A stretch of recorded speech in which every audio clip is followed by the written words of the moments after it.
Good morning, good afternoon, and good evening, everyone. Thanks a lot for joining us in this session today for Accelerate TechFest 2022. Today, we are going to talk about business continuity at no cost for your business with Active Cluster. Let me introduce myself. I'm Vinayak Agrawal. I'm the Senior Product Manager for Replication at Pure Storage. And Zane? I'm Zane Allen. I'm a principal technologist with Pure Storage and work with you, Vin, here pretty closely on this replication. So glad to be here today. So let's get into it, Zane. Before we go into much detail about Active Cluster, I think we should first talk about business continuity itself, because there are different aspects of availability, continuity, disaster recovery. And why don't you tell our viewers how is business continuity different from the expectation and understanding of disaster recovery? Absolutely. So yeah, this is a great place to start. And what we like to explain from a solution standpoint when customers are thinking about how to provide, what am I going to provide for my business? Business continuity, disaster recovery, are these the same things? And it really comes down to, as it says here, the scope of the failure. Really, when I think of business continuity, I would more localized, more rack to rack, or regional, so scope of the failure being single point, or eliminating that single point of failure in your data system. And really going towards that zero-ish data loss, or zero data loss if you can, or zero-ish downtime. So how close can I get to a failure that things just continue over if there's a single point, or a rack failure, power failure, one local aspect. And so I could lose that one piece and still have no impact on my business operation. I think that's the other crucial part when we talk about business continuity, is no impact to the business. Things just kind of run over, really automatic, if you will, right? Automatic to this other failover scenario piece, if you will, and really just keep things going should I have a loss somewhere. It really classified for your tier one applications, right? The applications that drive the business that, again, I don't want any impact should, some single point of failure happen. You kind of contrast that with disaster recovery, and we kind of spread this out. This is more regional failure, I think, would be the one. So localized failure, if you will. Maybe it's a metro region, but if that whole region's failed, or that whole building, a natural disaster, an event like that, what am I going to do with that data then, right? That still trying to get to as close to maybe zero as possible, maybe, right? Depending on the system you choose, but it's not going to be a zero downtime, right? There's going to be some sort of failure. A low touch recovery is a good point here to say too. Maybe, automatic no touch on business continuity, low touch on disaster recovery, meaning maybe all the parts are in place. I know what is going to happen. Is predictive failover to some degree, maybe even something I test, but I do maybe have to hit start, have to hit go, make that decision. And then all those pieces fall into place. So kind of a standby, if you will, with a manual kickoff. So that's great. Essentially, what it then comes down to is business continuity is continuation of business, even when there is a failure of some scope, and we are saying the scope is comparatively smaller. Yeah. Whereas with DR, it's a huge disaster, like maybe a natural disaster, and business would not continue automatically, so would require some sort of intervention to bring it back. All right. So how do you suggest or understands that customers decide what kind of their applications would fall under the business continuity realm versus which ones would be falling under the disaster recovery category? Yeah, it comes down to a few things.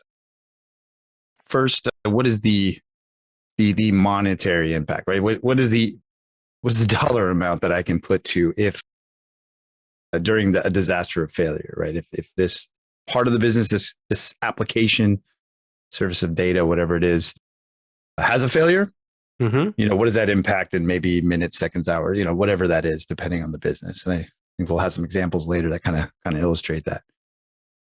And then what is the most, from those systems, what is the most critical, right?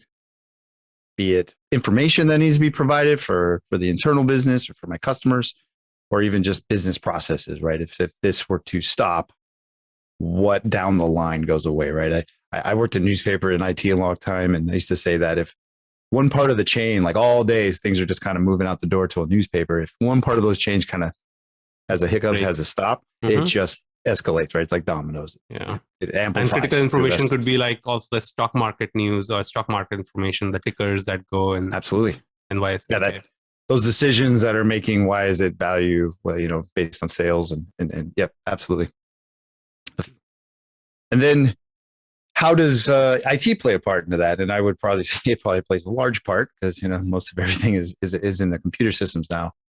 But, how does IT play a part in that? Meaning, how much does the business rely on information services, information technology to provide those services, those applications, that information? So, having this understanding of, what's our impact from an IT professional standpoint. And then, of course, now that I have this information, what recovery capabilities, availability, kind of what we'll hone in here, capabilities do I have at my disposal, that's justified to cover those first thoughts that we have here, right? The criticality, the amount of downtime, what that costs, right? So kind of balancing that cost benefit. Oh, I see. So basically, how much are you willing to spend to achieve does it make sense? Criticality of your business? Yeah. If I spend this, does it make sense? Because I'll lose this if it's down. Yeah. I see. So for business impact analysis, if these are the critical components, how would our customers go and kind of do it? It takes discovery, right? First and foremost, and that's technical discovery. Is it data gathering coming out of the IT room and understanding these components that we outlined above? And really, I think that comes down to, again, coming out of those silos, right? Human conversations, talking to the other parts of the business, right? When I was in IT, I had to realize that early, and there's actually kind of a pivotal moment in my career when we had some downtime, we had some data loss, and this was a while ago, so systems weren't as good, and we as an IT department we're covering this, right? I have backups, I have a way back, but in this scenario when we did recover, it wasn't the expectation that the business had, right? I think in this instance that I'm thinking of, it was from tape. This is a while back. Some departments lost an afternoon, some departments lost a day of data, right? And it took us some time to come back. We were really proud of ourselves because of what the tools we had at hand, but that is not what the business expected, right? But that conversation probably wasn't really had, right? I was very junior in IT, and it was a very pivotal moment to come out of your silo, right? So very important to evaluate the business impact, not just based on the monetary numbers that you might have, but also validating and having conversations with the right teams to further substantiate that IT team is in the right direction and right understanding of what those would be. Yeah, if I fit it, my budget's this, my backup's this is the time I want to spend. Okay, that's great, but does that fit the business need? Right? Did you take the time to do the above steps? Yeah, absolutely. So we discussed a bit about business continuity versus disaster recovery, and then how somebody would kind of go about bucketing those in terms of what falls under what kind of application falls under what. But at the center of it, what would be those metrics that you would kind of drill down to finally that everybody has to agree upon as a SLA and then stick with it, and that metric kind of measures what are the most important business critical apps versus comparatively less critical apps? Sure. Well, I think first and foremost it comes down to this, and everybody listening might be familiar with this, might not be, but really RPO and RTO, right? Our recovery point objectives and our recovery time objectives. So if we look here, like when the incident happens, when that disaster happens, that downtime, that loss, whatever it is, we first look at RPO. How much data can I basically lose, right? How far back can I go to get me back up and running, right? So, what systems do I have in place? If I were to recover to it or restore to that place, could I lose that day, that half a day, those 2 hours, whatever that. So fitting applications into that, right? And applications and information kind of spans throughout an organization, usually from none to forever. And of course, the answer originally is going to be none.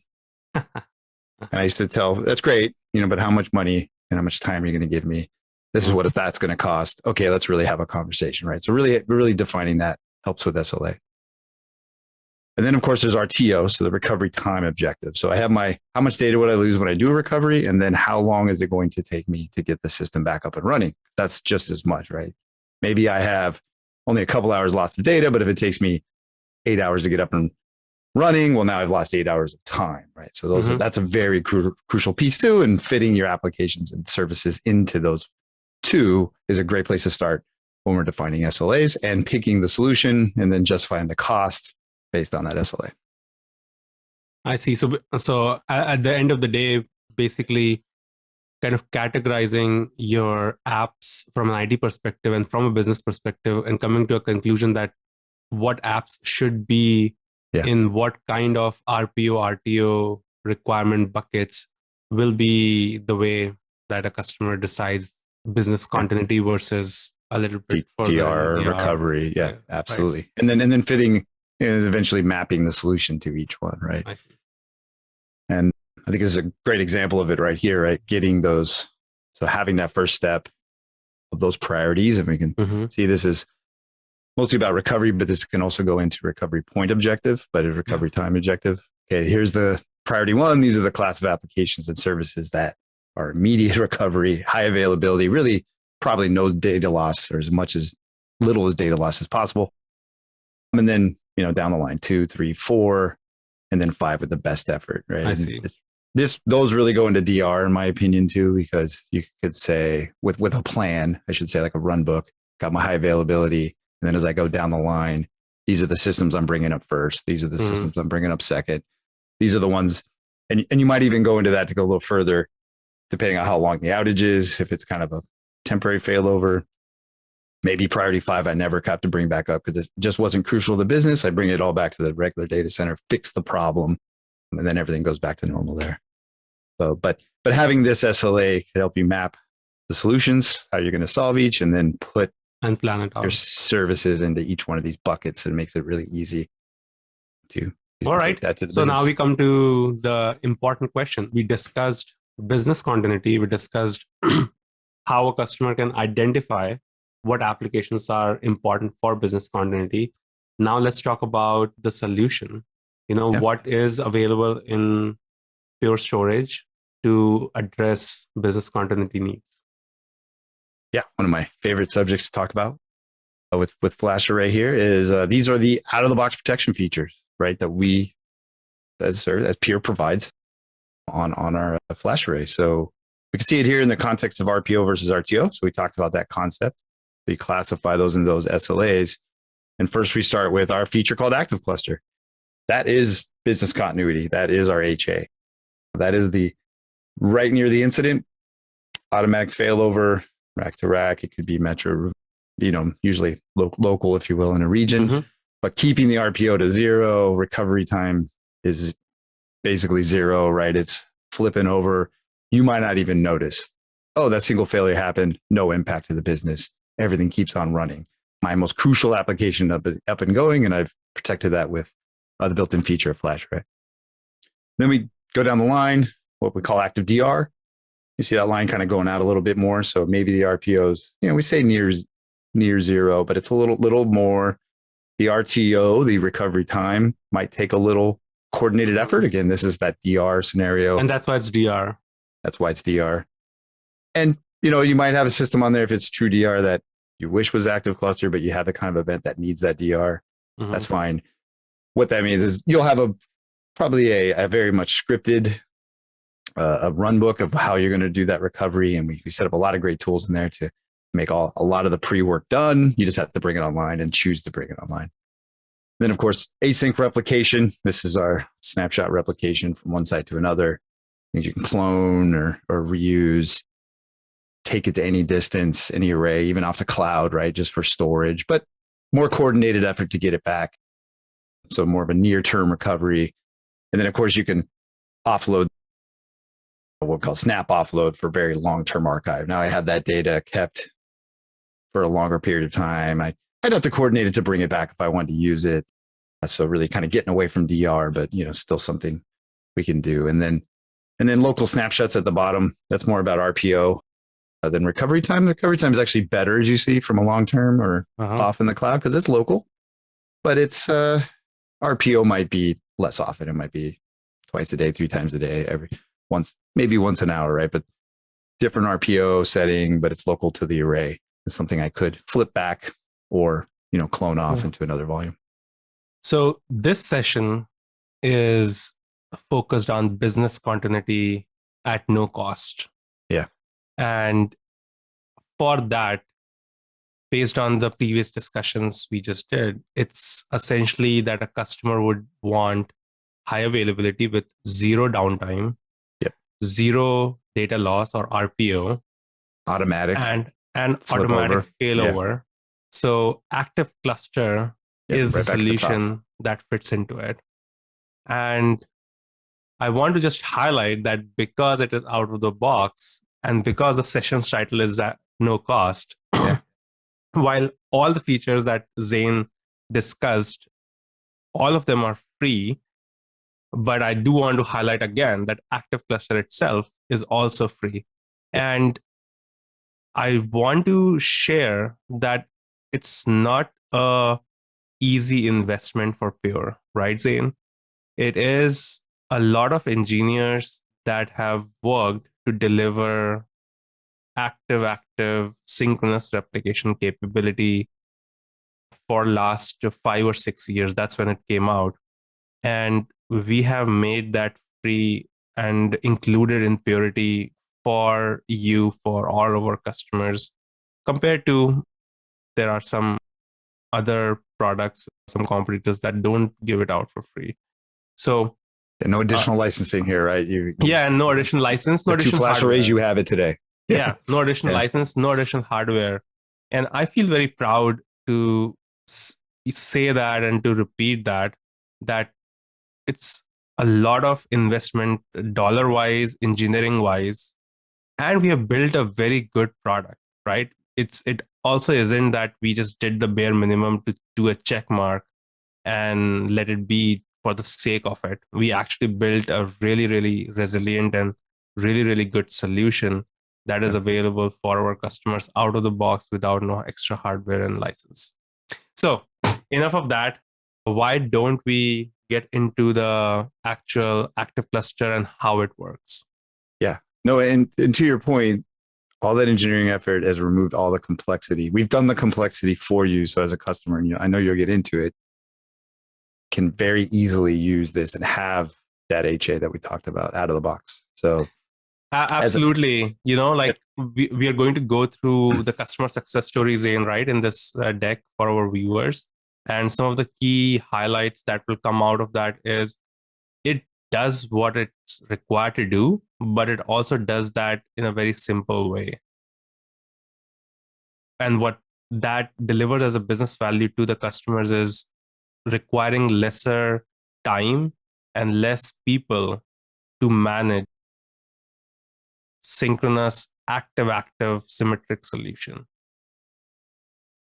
So enough of that. Why don't we get into Active Cluster? Yeah. As a product manager that covers replication. Yeah. Why don't you kind of dive into it, Active Cluster, and let us tell everyone how it works. Active Cluster is a product which provides symmetric active capability. And what that means is when you have your 2 flash arrays and you have them in a setup of Active Cluster, then read and write both are possible via both the arrays. So we have let go of the traditional concept of active-passive synchronous replication. We baked in synchronous replication with active read write capability so that you are able to leverage your applications on both the arrays if you want, and writes can happen on both the arrays as well. The second aspect is transparent failover, which kind of goes to your point, Zain, that in high availability business continuity solution, the expectation is zero downtime, and zero downtime is only possible when there is no manual intervention and the failover is automatic. So the apps and the host that are using the array for their storage requirements does not even know that there has been a failure, and the workload just continue to operate with this automatic transparent failover to the second array that exists in this active cluster combination. The third aspect I want to highlight is, while you can do active between two arrays, there have been real world practical requirements that the customers also want to protect their data in the concept of DR, for example, or backup to a third site which is further away regionally. So while active is available within the same data center or in very close by data center within the same metro region, you have the capability to fan out your data in terms of snapshots and asyncly replicate those to a third site which is far away in the distance. And we bake that in the workflow of active cluster to achieve that kind of a use case. You still might have to protect against a regional failure in that more rare case. So I'm always uptime with my HA, but I still might need to do that, and we make it very easy to add that on. Absolutely. And then I mentioned there are no bolts on and licenses, which means that once you buy the flash array and you are our customer, if you are subscribing to the subscription, you get Purity, and with Purity, you get active cluster. So there is no additional cost. There is no additional license needed to acquire and implement active cluster. I also want to add, there's no additional hardware also needed to implement active cluster. Like, you don't need a separate dedicated hardware to just set up replication between the two arrays. It's all baked in the flash array itself. Which is something that was quite different when I joined Pure, because I've seen other solutions which require a separate piece of hardware to enable replication. Yeah. Well, that goes to the next point too, or even to mediate it, right? You don't have to provide anything there. Yes. So there's obviously simple management, and I'll show you how in next few slides.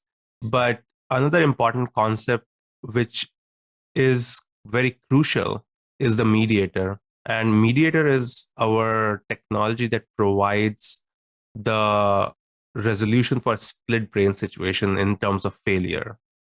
So when there is a failure, there has to be a decision that which array actually takes the workload going forward.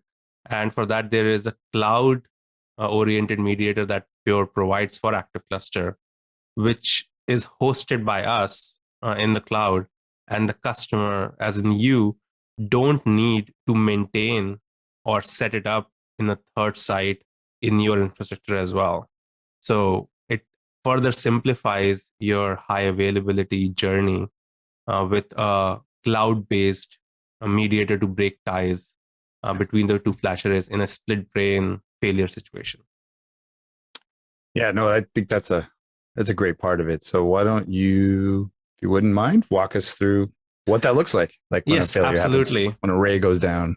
Yep. So we are going to go through 3 steps that I wanted to showcase here. Step 1 is I'm just going to show how the whole layout of active cluster looks between the host, the arrays, and how kind of data is being replicated between the two or mirrored between the two. The second we'll go through is what you said, in case of failure, how does a split brain situation is resolved? And then the third I'll go through is when there's a failure, split brain happen, but operations continue on one array, And then afterwards, a second array comes up, how you don't have to do anything and the array kind of catches up on its own when the failed array comes back online efficiently is the third aspect that I'll show you. So beginning with the first one, how does Active Cluster essentially work? In this diagram, you have your host or hosts, and they're connected to a flash array, which is on a site. And then that host is running a couple of VMs, apps, whatever is your workload. The first thing you would do for Active Cluster and for any replication solution, just logically, is get a second array so that it could replicate between, two pieces of hardware. Yeah. Once you have the second piece of flash array, what you're going to do is you're going to create a pod, and pods are the container that we provide in Purity software in flash array that contains volumes of your interest that you want to protect. So you will create a container called a pod, and then in that pod, you will move in the volumes that you want to mirror and provide high availability for. The next step is stretching that pod. So that operation means that now you're telling the flash array that stretch this pod or replicate this pod from your flash array on site 1 to your flash array on site 2 to mirror the volumes that are contained within that pod. And once you do that, the flash array itself starts replicating to the second flash array, gets to a point where both of them are consistent. And at that point, the volumes inside this pod are also considered stretched. And what that means is now they are consistent on both the arrays, and they're available to serve IOs from the host and for the apps, and they are highly available at that point of time. Now, one important thing to remember that when these volumes are exposed, they are logically the same volumes. So the serial number of a volume on flash array 1 is the same serial number on flash array 2. So from host's perspective, these are not two volumes, but the same volume with just more paths or multi-paths to now going to both the arrays rather than just one array. So that's the simplicity of it from the fact of how you configure and manage it and how the app looks at it, because that's how the failover becomes transparent as well. That's the big part, right? Is the host and the application see this as one volume, living in two places essentially, but that's all transparent. Absolutely. And like you said, it's just more paths to that volume. Yep. The other thing also to note is for this setup, you really don't need to install any software on the host as well. So from maintenance and management perspective, your replication is well contained within your flash arrays, and for that matter, contained within Purity. So you're not going to upgrade or maintain a specific version of Active Cluster that is separate from Purity. You get your flash array, it has the Purity OS, the Purity software, and Active Cluster is part of it baked in. You will upgrade it with Purity, you will run it with Purity. The other thing that I also wanted to mention was I have seen in the field and across our customers that because the host sees these volumes as just multi-path volumes, like connected to the volumes, this technology is also used for moving data from a flash array to a second flash array non-destructively. So think about it, that you have your flash array 1. On site 1, you do the Active Cluster setup, you create the pod, stretch the pod, stretch the volumes in that pod. Now they are being shared between flash array 1 and 2. What now you can do is go to flash array 2 and say, I want to unstretch it and make it local now to the second flash array. And because the host was just working on it as multi-pathed volumes, but the same exact volume, when you unstretch it on the second side of flash array or the second flash array, it becomes local to that flash array. The volumes become local, and your host still continues to connect to it. So from a host perspective, there's no disruption. So that's like the second side use case, which started to get adopted and used by the customers using this technology. But high availability is the primary use case, and this kind of delivers that very simply, very nicely, non-disruptively failover to the host and applications. Now, to go back to the engineering effort, removed all the complexity for you, so you can exactly, do these operations and that's why very simply. Yeah, and that's why I feel so proud that we built a solution. We offered it to our customers with living with the Pure's value of simplicity and delivering innovation to our clients. 100%. The next aspect that I wanted to share was the failover situation, right? And how Cloud Mediator comes into play. So in this picture, if you see, the Cloud Mediator is represented by the cloud, and then there are two flash arrays, and the cross in between kind of simulates that there was a connection that was severed between the two. Now, in that situation, let's say you have apps connected to both the flash arrays, right? And now, because the flash arrays cannot talk to each other, they are not able to ship the writes from one to other synchronously. And for that reason, if the apps continue to write on both the applications, on both the flash arrays, it might end up corrupting the data and diverging the data on both the flash arrays as well. So at this situation, you need a mediator, a third party, to say which of the flash arrays is going to win in terms of going to accept the IOs going forward. And for that, we have the Pure1 mediator. So as soon as the connection is severed between the two flash arrays, what happens is both the flash arrays send communication to the Pure1 mediator and say, I'm not able to talk to the paired flash array. Am I the winner, or can I be the winner? And when they race, the mediator then decides which of the array is going to be the winner.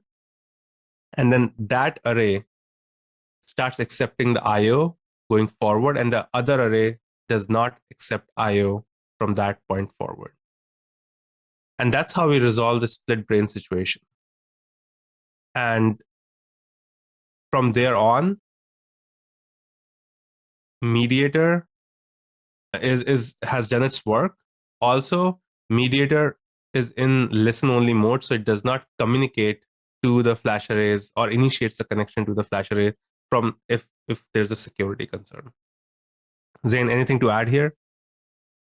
No, it's just again, remove the complexity, done all the work for you. Cloud Mediator helps, kind of thought of all these scenarios to help make that decision to get it more to an automatic failover. So that decision doesn't have to be made manually, and you don't waste more time or take more time to get to that recovery time. Objective. And I think that's the good segue of when you're saying recovery time, because that's the third aspect which I was going to mention is what happens when it comes back, right? Let's say everything, the mediator race happened, you got your one flash array still operational for high availability, but then your second flash array came back up, and now it's time to kind of restart it in terms of start to serve IOs from it. And this had been a complicated task because your hardware is coming back up, it has fallen behind, so you need to catch it up. You have to figure out a way of how to move your delta data now that has been incrementally written on the array that was leading or that was accepting IOs. You have to move those data sets to your flash array that just came back online. You have to make sure that they're consistent, and you have to also reinduct them to each other so that they can continue in a high availability manner going forward. And these could have been very complicated steps if we didn't have Active Cluster. So what Active Cluster is going to provide in this kind of scenario is as soon as the second flash array comes back online, because it was already part of the Active Cluster pair, the leader flash array at this point of time, and leader I say because at this point of time it was the only one accepting IOs, it will start shipping the changes that it has accumulated over time to the second flash array, which came back and which had fallen behind. And it will do that in an intelligent way using asynchronous snapshot based replication to resynchronize the data. So it can send bigger bits of changes towards the other side rather than consuming the bandwidth to continuously send everything all at once. Yeah, and to go back to that slide earlier, right? We talked about all the different functions, and in true pure fashion, this is been built on the innovation of the past. So yes, it definitely is. I think that's a good point to mention, that when we talk about Active Cluster, it does not mean that it's like its own just siloed technology. We have reused all of our technologies for addressing these changing components and these changing needs in different products. So Active Cluster also uses async in this kind of a scenario where it's trying to, make the other flash array catch up. And then flip over to AC. Yeah, all automatic. Exactly. And that's incredible because if we wouldn't have baked that in, then somebody had to do this manually or in an inefficient way. But with Active Cluster, it's just all happening by itself. Yep.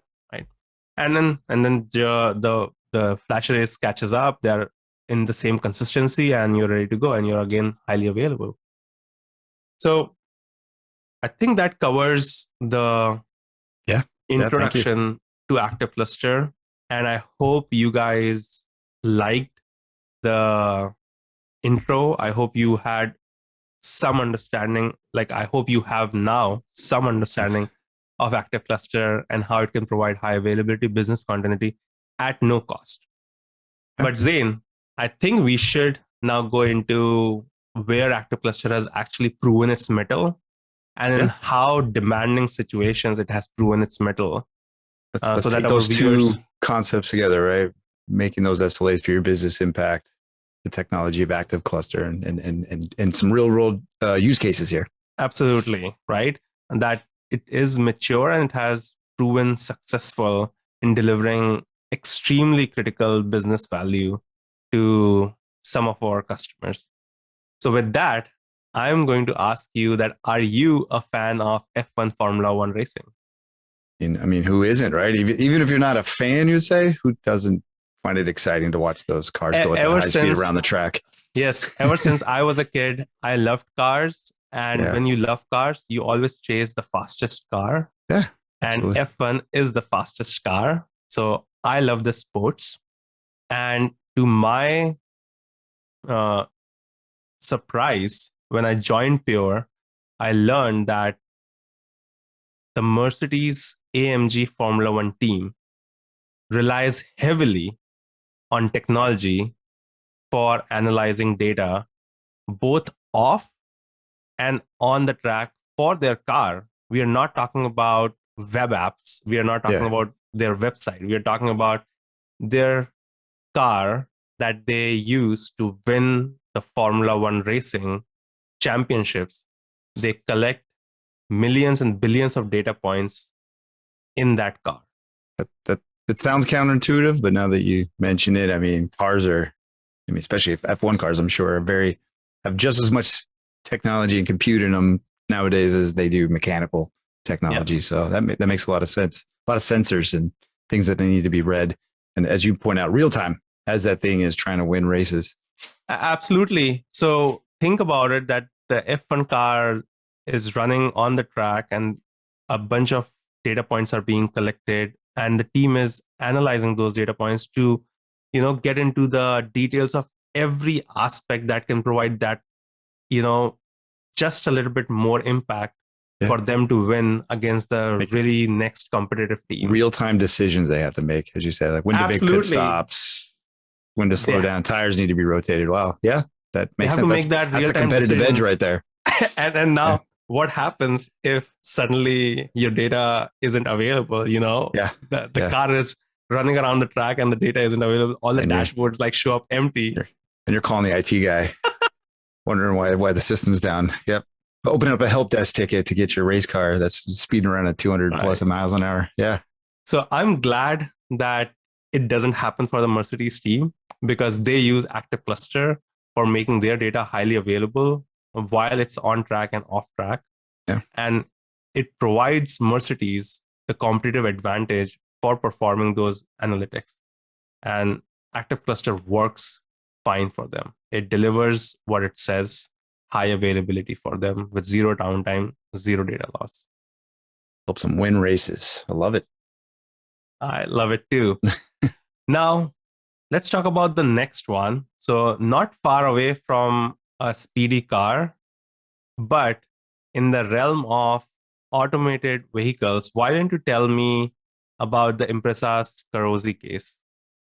Yeah, I like this one too. Very interesting. I mean, a little bit of a contrast from a race car going around, but still these real-time decisions, we should say, but real-time decisions made by robots, I guess, right? As they, in this case, automated processes inside of a warehouse, but these are vehicles, things moving, in this case, manufacturing, but food processing across warehouses and from place to place. And you can imagine if something were to go down with all those, I'm sure there's just as many sensors, if not more, in this factory, in this manufacturing plant.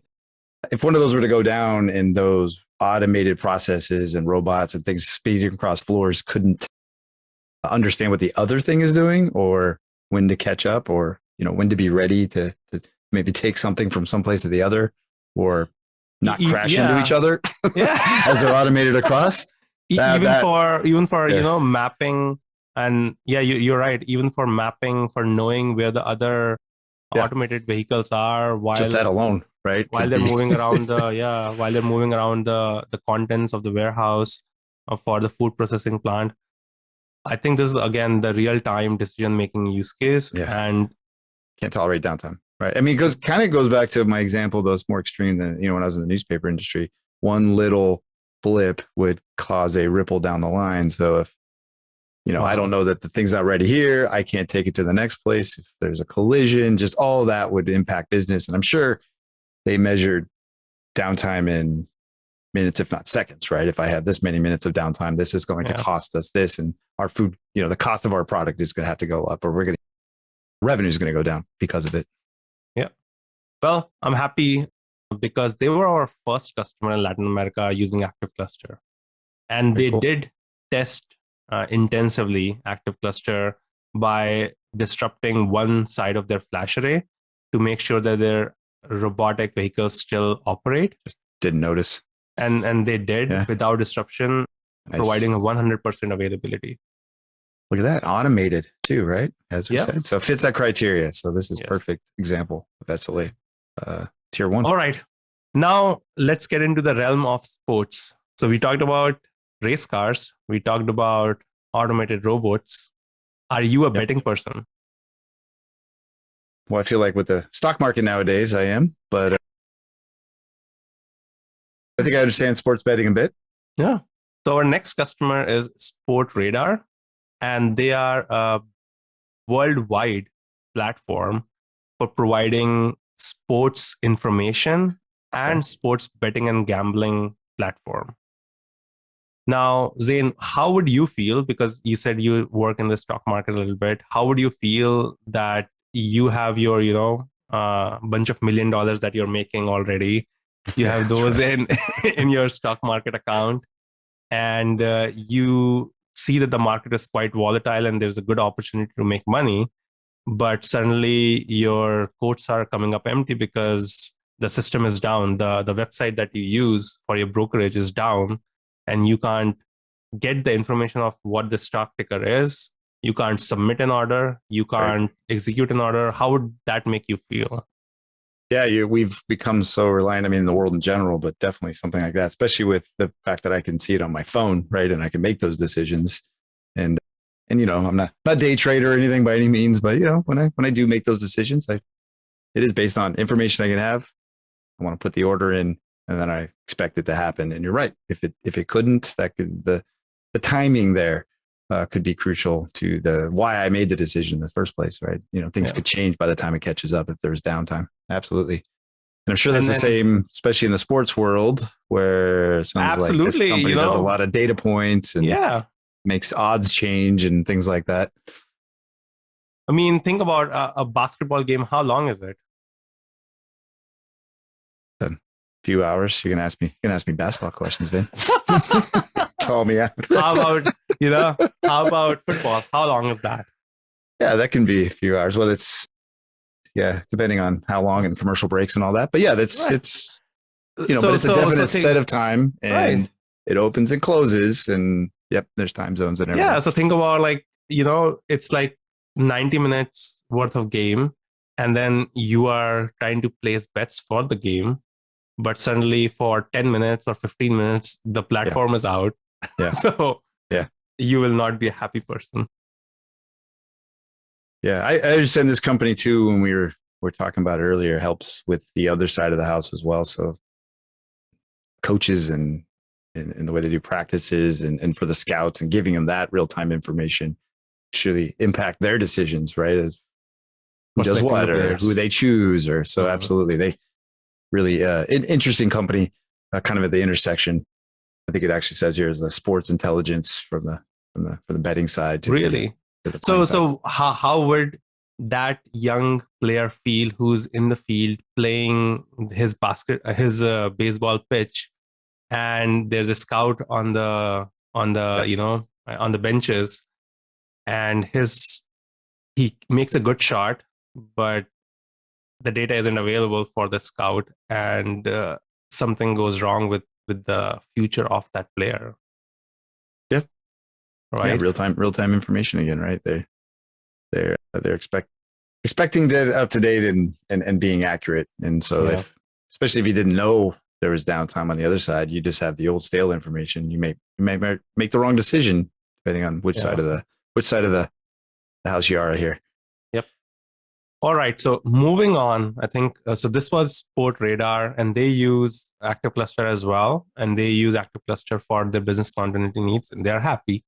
It works, and again, Active Cluster provides zero RPO, RTO, so zero downtime and transparent failover. Moving away from sports betting, let's talk about life hanging in the balance of fate. That's right. So we have MAFE. Excuse me.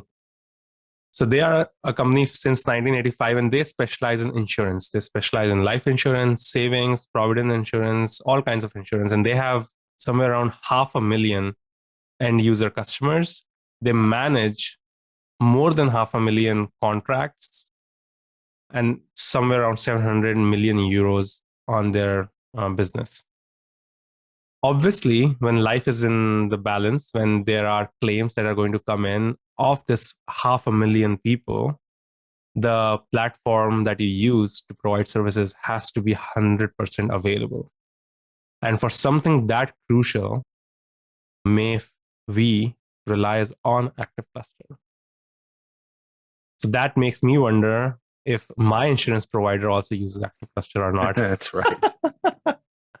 Yeah, right. This is that they help with the sale as well. So if those brokers or whatever can't get access to that information and make that sale for someone that's trying to get those policies, coverage is important and timing of coverage is important.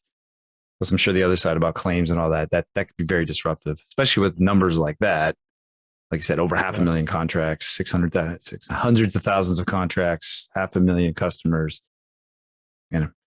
not too shy of the hundreds of millions of dollars at stake, right? That could be crucial. Again, measured, right?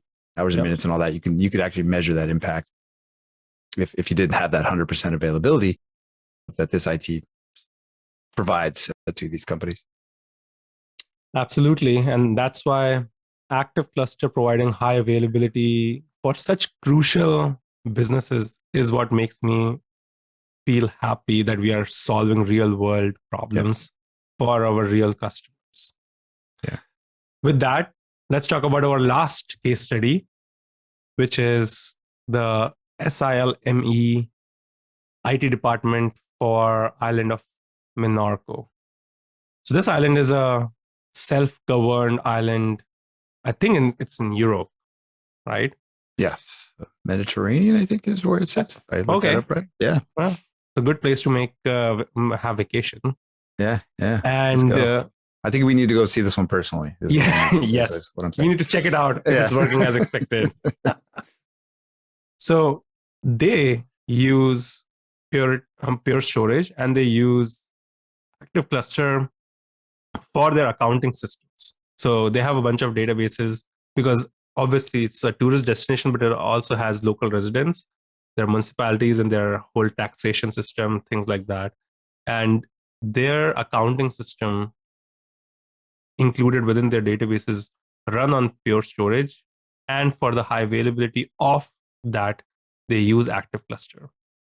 So again, when I think about the impact, how angry or upset would you be if your county's website is down when you're trying to submit a bill?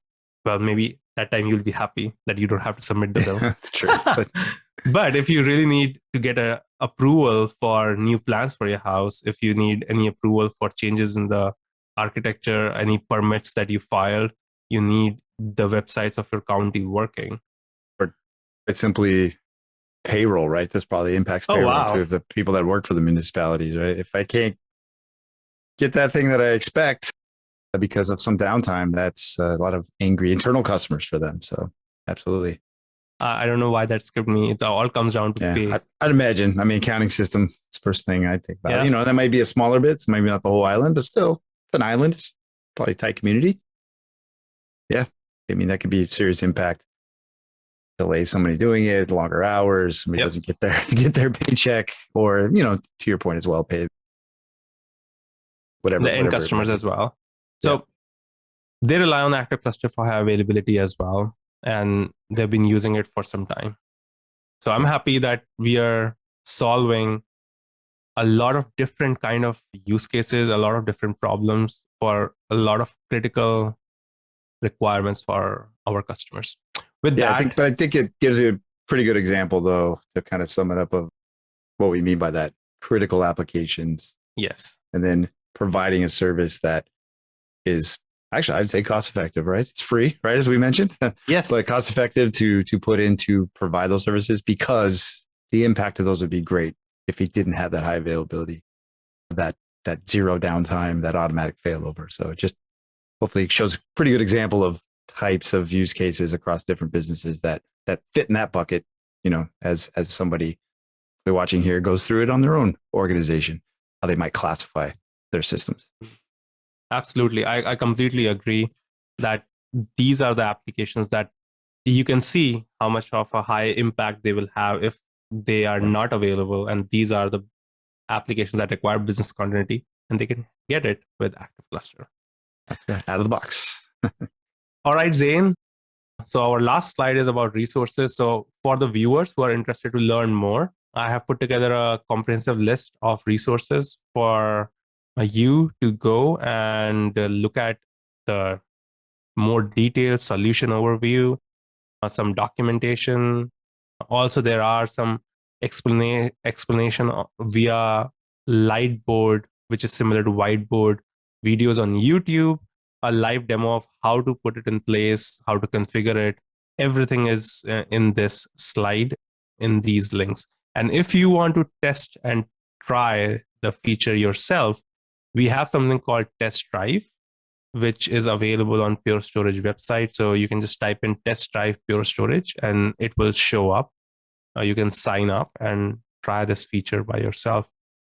With that, I would like to thank Zain for joining us to explain the importance of business continuity, to help me essentially go through the presentation and be a good partner in this whole conversation. Yeah, no, I'm glad to be here. Very, very proud to be part of this. And subject, as you know, we like to talk about a lot. On top of all these, if you get a hold of me as well, I'm easy to find. ZLN and Pure Storage. Happy to help with any questions. Awesome. And thank you everyone for joining us for the session today. I hope this was useful. And I hope if you have any business continuity requirements and you are interested, please learn more and explore Active Cluster. Thank you. Thank you, everyone.